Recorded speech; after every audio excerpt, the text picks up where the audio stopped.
Bienvenue sur Loup-Garou France. C'est encore votre infréquentable gothique chasseur de loup-garou. Eh oui, encore un témoignage qui s'ajoute à une longue liste. N'oubliez pas le livre Loup-Garou, la vérité. Vous pouvez me le commander directement en m'écrivant à loup-garou-france@gmail.com, loup-garou-france@gmail.com, et vous aurez toutes les réponses à vos questions. C'est le livre référence, le seul de la sorte écrit en France. Je vous le dis, c'est en toute humilité. Il y a toutes les réponses. 25 ans d'études du sujet. Pas 6 mois. On est reparti avec un nouveau témoignage. N'oubliez pas à chaque fois de laisser votre petit like et de vous abonner si ce n'est pas déjà fait. Pour recevoir les notifications, il faut cliquer sur la cloche. Oui, allô. Ouais, salut, c'est Morgane de Loup-Garou France. Salut. Merci beaucoup d'accepter de témoigner pour Loup-Garou France. Alors tu as vécu une histoire assez extraordinaire. Tu t'es retrouvé face à la bête. Oui, c'est ça. De très près, environ moins de 30 mètres. Enfin, environ 5 mètres, voilà. Moins de 7 mètres, en tout cas. Moins de 7 mètres. Alors, voilà. C'était quand? C'était dans la nuit du vendredi 1er octobre et samedi 2 octobre 2021. Ouais, donc c'est très récent. Et c'était où? C'était en Loire-Atlantique, au niveau de Nantes, quoi, dans les environs. Ouais, tu préserves la tranquillité du lieu. Oui, c'est ça. Voilà. Alors, qu'est-ce qui s'est passé cette nuit-là? Il était quelle heure?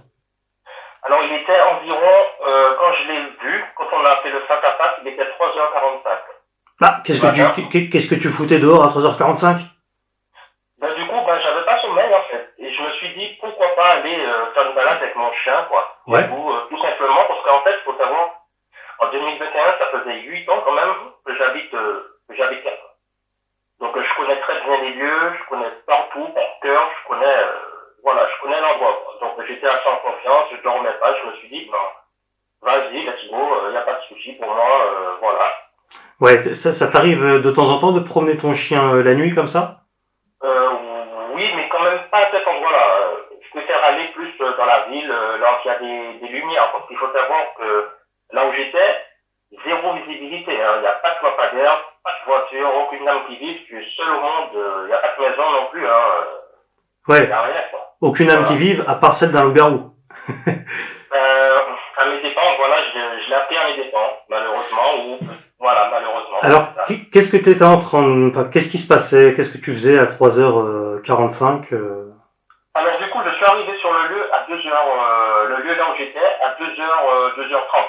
Ouais. Vous voyez, j'étais sur mon téléphone, mon chien était libre, je précise, le chien il était libre, parce qu'en fait, il y a un grand terrain où il peut s'amuser, le chien il aime ça, il aime gambader, donc j'ai laissé libre. C'est quoi comme chien? De temps en temps, c'est un staff, American staff. Ouais, comme le mien, donc c'est pas un animal peureux. Voilà. Non, et voilà, je me sens en sécurité avec lui, et lui c'est un fonceur en fait. Je sais que même si c'est un sanglier ou, je sais pas, n'importe quel animal, un canard, un oiseau, il y va quoi. Il va à la confrontation. Ouais. Voilà. Donc du coup, je suis sur mon téléphone, le chien joue, tout va bien, pendant 1 heure de temps, et environ à 3h45, je regarde derrière mon dos.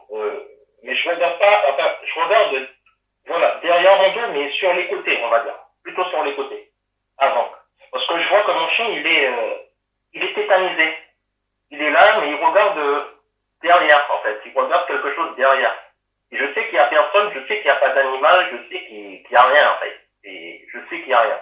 Donc moi, je lui touche le dos, et je lui dis, ça va, mon chien? Rien du tout, aucune réponse. Il remue même pas la queue, rien du tout, il fait son truc. Quoi. Et là, à ce moment-là, tu entendais du bruit?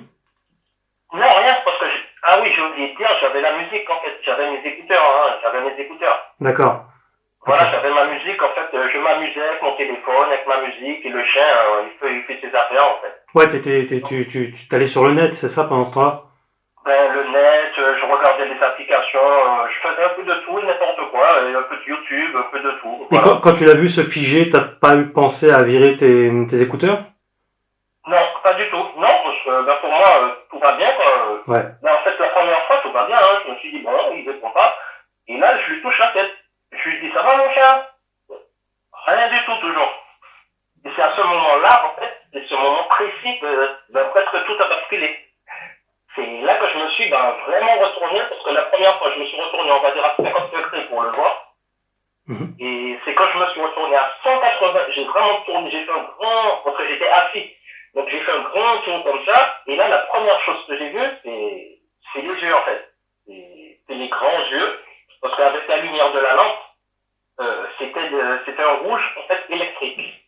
Oui, tout à fait. Ouais, mais la pupille, en fait, elle est très spéciale. Quand j'ai vu les yeux, mais ça s'est passé très vite, mais j'ai eu le temps de discerner la chose. La pupille, en fait, au milieu de sa pupille, elle est noire. Et après, il y a un cerclage rouge et finir avec la pupille encore en noir. J'ai vu deux pupilles comme ça, en fait. Et là, quand j'ai vu ça, je me suis levé, mais de mon extraordinaire, parce qu'aucun animal, pour moi, aucun animal, moi, j'ai jamais vu ça. Quand on éclaire, par exemple, les yeux de chien, c'est toute la pupille qui s'éclaire, en fait, ou les yeux de chat, ou, oui. Voilà, il n'y a pas de... Pourtant, le rouge électrique, il y avait vraiment quelque chose, un cerclage. C'était vraiment bien fort, bien défini, parce qu'il était tout près. C'était bien gros aussi. C'était tout près, donc du coup, je me lève, et quand je me lève, j'ai même pas encore vu vraiment son museau. C'est l'œil qui m'a attiré le premier. Et quand je me lève, je vois quelque chose se lever, mais d'un bond, en fait, mais carrément d'un bond comme ça, en une demi-milliseconde, quoi. Mais vraiment plus haute que moi. Là, j'ai eu le temps, en fait, mon cerveau, il a arrêté de fonctionner à ce moment-là. Je me suis dit, j'ai bugué complètement. J'ai même pas tenu mon chien parce qu'il était en l'aise. Voilà. S'il aurait trouvé sur cette chose, sur le loup-garou, il serait mort à l'heure qu'il est. Parce que j'ai eu aucune réaction, mon cerveau, il a bloqué. J'ai été tétanisé.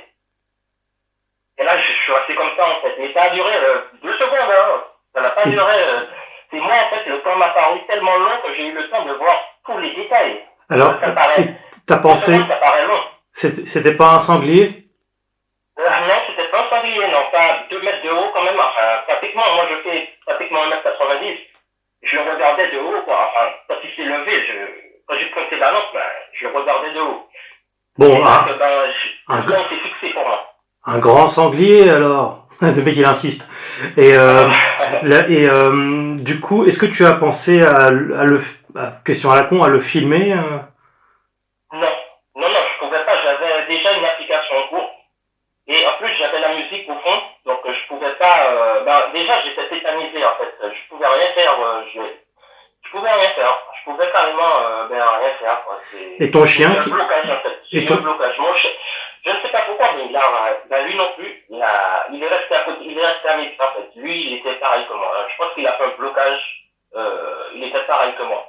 Je ne sais pas depuis combien de temps, le loup-garou, il me regardait, en fait. Je ne sais pas depuis combien de temps. Il faut dire que voilà, il aurait pu être là, ça fait peut-être 5 minutes, derrière mon dos, comme ça, il était accroupi, hein, il était pas... Ah oui, quoi. Alors, la vision, dès que tu l'as vu, là, dès le départ, il était comment? Il était accroupi, il était en position comme un commando, en fait, qui attend ou... La tête basse, quoi. La tête à terre, alors, basse. Oui, j'ai vu sa tête à terre, en fait. Parce que j'ai vu au début j'ai vu que ses yeux et la crinière, en fait. Donc, tu vois, j'ai vu la crinière noire, mais j'ai rien remarqué d'autre, en fait. Le suspect ou quoi, j'ai rien vu d'autre. Et alors là, Oui, je t'en prie, vas-y. C'est quand il a levé la tête, en fait, quand il a levé son corps, hein, parce que là, mais déjà sa tête, même son cou, c'était déjà impressionnant. Ça faisait déjà la taille de mon chien, la taille du stade. Déjà, le cou seulement. Et ça allait vite, mais j'ai remarqué qu'il y a un truc qui va pas, quoi. Donc, c'est là que j'ai sursauté, enfin, je me suis levé. Et je vois, il s'est mis d'un bond, comme ça, il s'est mis debout. Et je suis resté tétanisé, comme ça. J'ai même pas regardé mon chien, rien du tout. Je suis là, Quand il s'est mis debout, tu as vu son corps complet? Non, pas complet. Parce qu'en fait, il était tellement près que le faisceau de ma lampe, et en fait, quand quelque chose est près, le faisceau de la lampe se rétrécit. C'est une lampe, c'est une lampe, c'est une lampe tactique, en fait. Vous voyez, c'est éclairé vraiment loin, mais il faut que, par exemple, si c'est à 600 mètres, ça va éclairer tout le champ. Oui. Et si par exemple c'est à 5 mètres ou 6 mètres, le faisceau sera sélectif, en fait. C'est ce genre de lampe. D'accord. Voilà, c'est une lampe qui fait SOS, qui fait stroboscope, des choses comme ça. Et alors, donc tu le vois se lever, il mesure environ combien? Moi, je vais dire, je fais 1m87, 1m88, moi je dis, peut-être, bah, allez pour dire la chose avec la crinière, 2 mètres, hein, ça c'est sûr. Hein. Ah oui, ça c'est sûr. Et l'équivalent de Teddy Riner, quoi, en gros. tu peux faire décrire les détails que tu as vus? Ben, les détails, à part les yeux, j'ai vu, quand il s'est levé, j'ai bien vu sa gueule, j'ai bien vu sa gueule. En fait, sa tête avait une forme de hyène, il faut comparer. Mmh. C'était vraiment la forme d'une hyène. Par contre, avec les oreilles d'un Doberman, en fait, mais, comment dire, sur son crâne, en fait. C'est pas des oreilles qui bougent, c'est pas, voilà, c'était vraiment collé à son crâne, quoi. Tu parles de hyène par rapport à la taille de la mâchoire, c'est ça? Voilà, par rapport à la forme de la tête et taille de la mâchoire.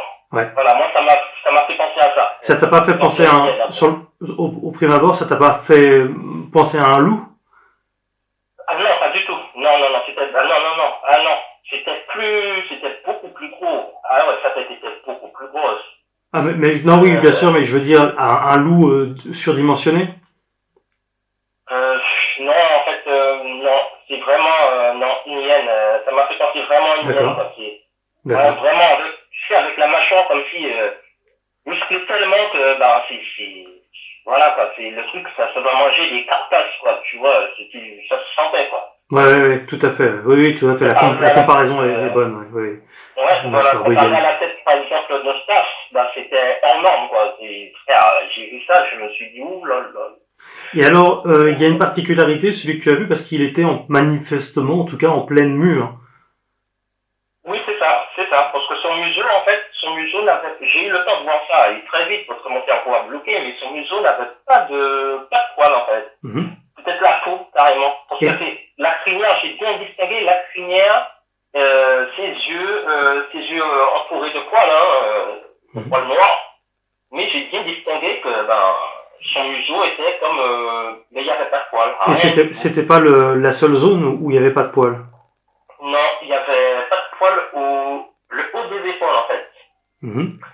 Voilà, le haut des épaules, mais c'est tout ce que j'ai pu voir, en fait, parce que je pouvais pas bouger, hein. J'ai pas pris le temps je sais même pas de bouger ma main, quoi. Je suis resté statique comme une statue, en fait. Je suis resté comme ça, je me dis dans ma tête, mais attends, enfin, voilà, quoi, je suis bloqué. Et les oreilles? Les oreilles, j'ai eu le temps de voir l'oreille, mais l'oreille droite que j'ai vue, l'intérieur était rose. Ouais. Et les oreilles avaient des poils, hein, quand même, hein. Mais je sais que l'intérieur était rose, en fait. Mm-hmm. Et c'est tout ce que j'ai eu le temps de discerner, quoi. Oui, j'imagine. En deux secondes, surtout qu'en 2 secondes. Puis sous le coup de la peur, des fois, il peut y avoir aussi. Parfois, notre cerveau peut pas nous faire avoir des visions, mais des fois modifier certaines informations sous le coup de la peur. Hein. C'est ça. Et parce que j'étais vraiment en fait, oui, je savais pas. Je suis resté comme ça. Mais je l'ai bien regardé pendant 2 secondes, hein. Ça c'est sûr, j'ai bien regardé. Je me dis, mais attends, c'est quoi? Je l'ai pas dit sur le coup, mais tu sais, c'est mon inconscient qui me dit, mais c'est quoi ça, quoi? Qu'est-ce qu'il a fait ensuite? Il est parti vers la droite, en fait. Il est parti, mais d'un bond comme un guépard, en fait. Il s'est mis sur il a pris l'élan avec ses deux pattes, je suppose, hein, parce que j'ai pas vu, comme je t'ai dit, j'ai pas vu plus haut que les épaules, quoi. Mm-hmm. Voilà, j'ai pas vu plus haut, mais il a pris l'élan, il a tourné son temps, mais d'une manière tellement fluide, je veux dire, voilà, la manière de félin, quoi. Je sentais qu'il y avait du félin en lui, quoi. Tu sais dans quelle direction il est allé? J'ai pas compris. Dans quelle direction il est allé? Il est parti vers la gauche. Donc c'est pour ça que j'ai vu son côté droit, en fait. C'est ça qui m'a permis de voir son oreille et son épaule gauche aussi, quand il est parti. Voilà. Ce qui m'a permis de voir l'intérieur, quoi, que c'était rose. Parce que sinon, je voyais pas, c'était tellement collé sur son crâne. Tu vois, c'était vraiment, tu voyais quelque chose de déguisé, quoi. Oui. Voilà, comme un truc non, mais... Quand il est parti sur la gauche, tu as vu quoi, tu disais? Son oreille? J'ai vu qu'il a... Oui. Non, j'ai vu son épaule, en fait. J'ai bien vu que son épaule, même son dos, hein, j'ai vu un bout de son dos. Ouais. Déjà, sa crinière, elle n'était pas grande, en fait. Tu sais, ça descendait pas vraiment en bas de son dos. Sa crinière s'arrêtait vraiment comme nous, quand on va au coiffeur, par exemple. Ouais. Si on fait un dégradé, ben voilà. Ouais, ça faisait comme une bosse, quoi. Ouais, et on voyait la peau, je voyais la peau. J'ai vu la peau. Et quand il est parti, même, j'ai même pas bougé, hein, quoi. J'ai même pas vu, j'ai vu qu'il allait à droite, mais j'ai pas vu. Et il allait dans une direction facile d'accès ou pas? Non, très difficile. Enfin, c'est impossible. Vu la configuration du lieu, c'est impossible. Enfin, oui, c'est peut-être possible pour lui, mais en fait, la direction qu'il a pris, il y a des barbelés, il y a des fils barbelés. C'est un terrain qui n'a pas été entretenu depuis des années, et il y a des fils barbelés à hauteur de plus de 1,50 m, quoi. Oui. Voilà. Ah oui, compliqué pour un humain de passer là. Ouais. Même un chien qui est très entraîné, il se blesse, quoi, ou il est deux, trois poils, quoi. Ouais. Pourtant, il est parti dans cette direction. Voilà. En tout cas, ouais, pour les zones où il manque des poils, ça peut être soit parce qu'il est en pleine mue, ou soit effectivement il se roule tellement, puis tu sais, il se roule parfois dans la terre, dans la merde, alors ils peuvent s'arracher des poils, des zones justement sur du fil barbelé, sur n'importe quoi, dans des arbres, dans des branches. Tu sais, des fois ils ont pas belle allure les loups-garous, ça peut paraître bizarre, mais des fois autant il y en a qui sont très très beaux, autant il y en a qui sont particulièrement laids. Toi, tu le définis comme beau ou laid du coup? Vraiment laid. Il était vraiment laid. Même la peau, c'était comme si c'était la couleur en tout cas. C'est quoi? Ça virait au gris, quoi. Comment? Tu sentais qu'il y avait du marron sur la peau, enfin sous la peau, c'était un peu marron, et ça virait au gris. Tu sais, ça virait au gris, quoi. Ça virait au gris. Tu as fait quoi quand il t'a pas montré les dents, non? Non, j'ai pas vu. En plus, je ne sais même pas s'il a gros ou quoi, parce que je sais toujours, j'avais mes écouteurs, quoi. Ouais. Mais non, j'ai pas vu ses dents. Non. Ouais, t'as pas vraiment fermé. T'as pas eu le temps de les enlever tellement ça a été rapide, quoi. Ah oui, c'était rapide, et d'un seul coup, comme ça, je suis resté statique, quoi. Enfin, figé sur le haut, sur alors, la tête, ouais.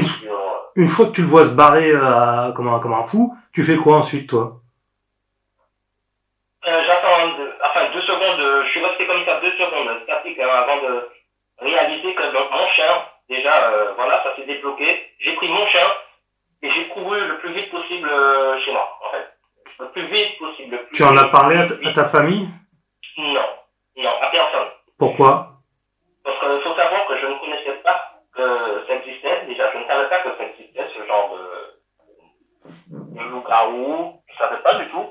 Et c'est quand je suis tombé sur le Garou France que j'ai regardé, je me suis dit, c'est complètement ça que j'ai vu, en fait. Ouais. Mais je voulais pas qu'on me prenne non plus pour quelqu'un...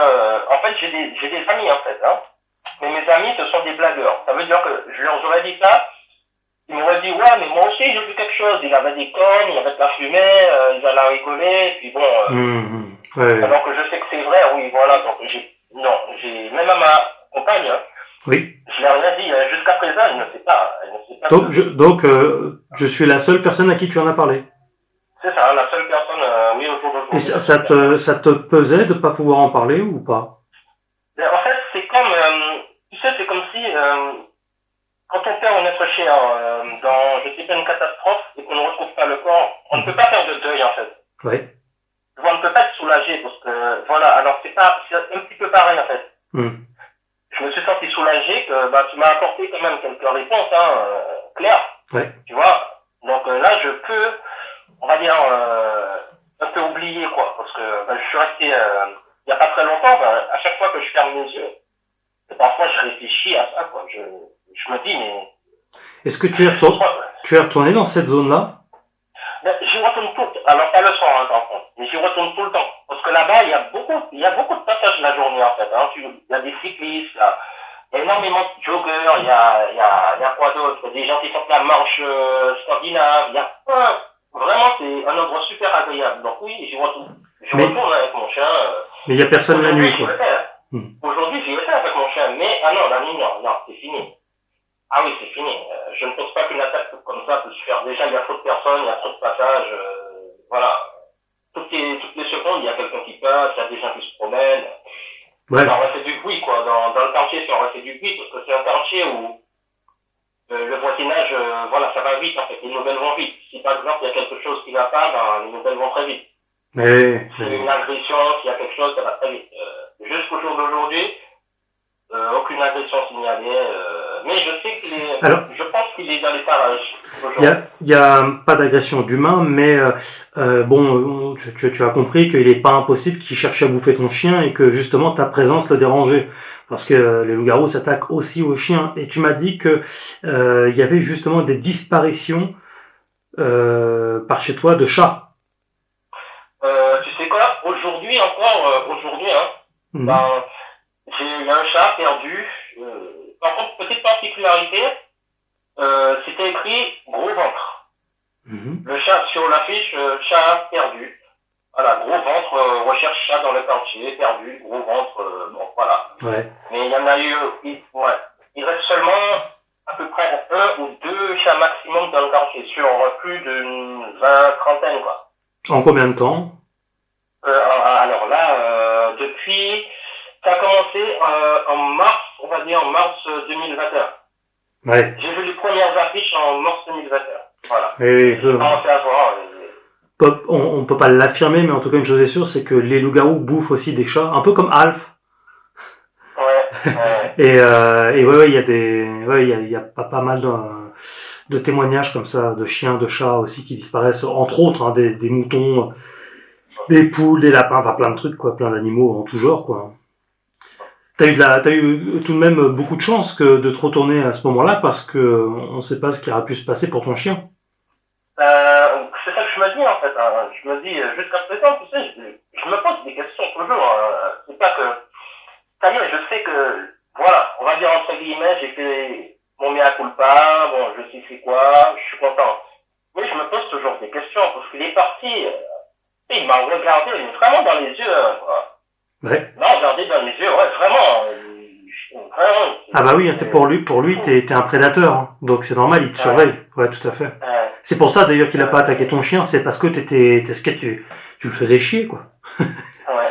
Et il a eu une bonne réaction de venir à côté, il est vraiment venu à côté de moi, il s'est assis. Il a peut-être observé comme ça, il observait. Et il a senti le prédateur et il a pas attaqué. Hein. Voilà, parce que pour un staff, c'est pas une réaction normale en fait. Tout à fait. Si c'était un chat ou même un autre chien, ah ben voilà quoi.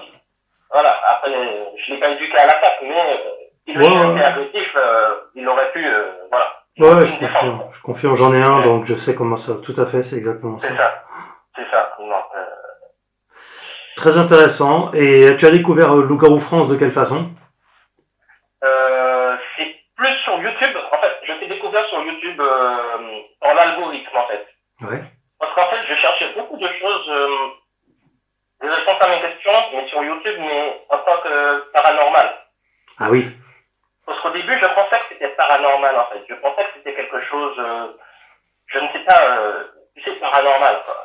Et voilà, il y a beaucoup de choses. J'ai trouvé que des trucs, esprits de la forêt, blablabla. Qu'est-ce que foutrait, enfin même, tu sais, il y en a qui parlent de démons, mais qu'est-ce que foutrait un démon en pleine forêt comme ça, pour se barrer, courir comme ça n'a aucun intérêt, quoi. Oui, et pourquoi aussi, pourquoi il ne m'aurait pas attaqué, pourquoi il n'a pas attaqué mon chien, parce que s'il était là comme ça en position d'attaque, ça faisait quelque chose. Donc, et puis ouais, d'accord, ok. Et là, l'algorithme m'a envoyé sur toi.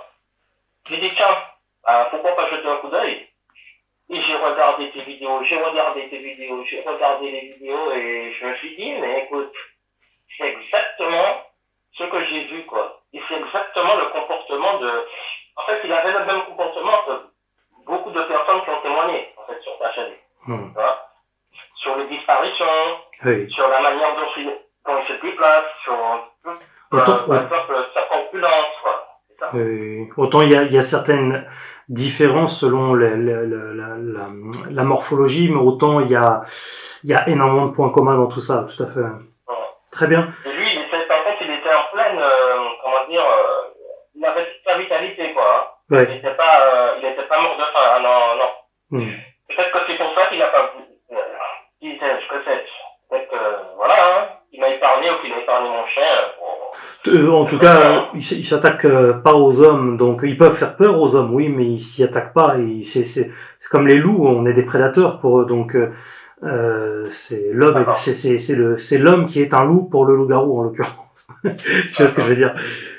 Non mais c'est bien, c'est très intéressant tout ça. Bah, en tout cas, si tu peux de ton côté mener ta petite enquête à ta façon, pourquoi pas, hein, parce que c'est récent tout ça, et peut-être est-il encore dans les parages. D'ailleurs, si les chats continuent à disparaître, il y a peut-être un lien à faire. Ce que je me dis, mais je vais essayer de faire de mon possible, hein, pour, voilà, en tout cas, bon, peut-être installer des caméras, voilà, des choses. C'est du budget, mais bon, ouais. Alors je pense que, comme par hasard, hein, aujourd'hui, je t'ai dit que je suis allé au même endroit. Je me suis enfoncé un petit peu plus sur notre endroit, un peu plus loin, hein, mais pas vraiment trop loin. J'ai découvert, tu sais, une espèce de gouffre. Après, il est couvert, le gouffre. Mais je me suis dit, il y a un gouffre, mais vraiment un gouffre, hein, comme si la terre, je sais pas. Mais il y a un gouffre, quoi. Bon, je me suis dit, à voir, tout ça, à voir. Oui, tout à fait. Tu sais souvent, ils se cachent sous des souches d'arbres ou dans des tanières, bien sûr, ou dans des grottes, des cavités en tout genre, ou parfois même dans les arbres. Il y a des témoignages de loups-garous dans les arbres, tu sais, comme ils ont des mains, que tu n'as pas vu d'ailleurs. Ils ont des mains pour agripper et pour monter dans des arbres, ou même sur des toits, tout ça. Enfin, tu as vu les témoignages. C'est assez dingue, quoi. Merci beaucoup, en tout cas, d'avoir accepté de témoigner. Tu retrouveras très prochainement ton témoignage sur Loup-garou France. D'accord, je te remercie aussi pour tout le travail, pour tout ce que tu fais. Et puis, merci beaucoup. Bonne soirée. Voilà. Bonne soirée. Salut. Au revoir. Encore un. On ne s'arrête plus. J'espère que ça vous fait plaisir, tous ces témoignages qui n'en finissent plus, tous ces reportages, tout le travail que je fournis pour moi, parce que c'est une passion, mais aussi pour vous. Merci de m'aider concrètement à travers bien sûr vos likes, vos commentaires, vos pensées positives, tout ça, bien sûr, mais activement encore plus sur PayPal. Voilà, une petite donation de votre choix. Ça m'aide concrètement à passer tout ce temps-là et continuer à vous ramener du contenu de la sorte. Merci beaucoup pour votre soutien. N'oubliez pas le livre, s'il n'a pas déjà été acheté, le livre, contactez-moi, loup-garou-france@gmail.com, et même si vous pensez avoir vu un loup-garou, vous pouvez me contacter, loup-garou-france@gmail.com, et on verra ce qu'on peut faire. Merci beaucoup. Le like. Vous étiez sur Loup-garou France.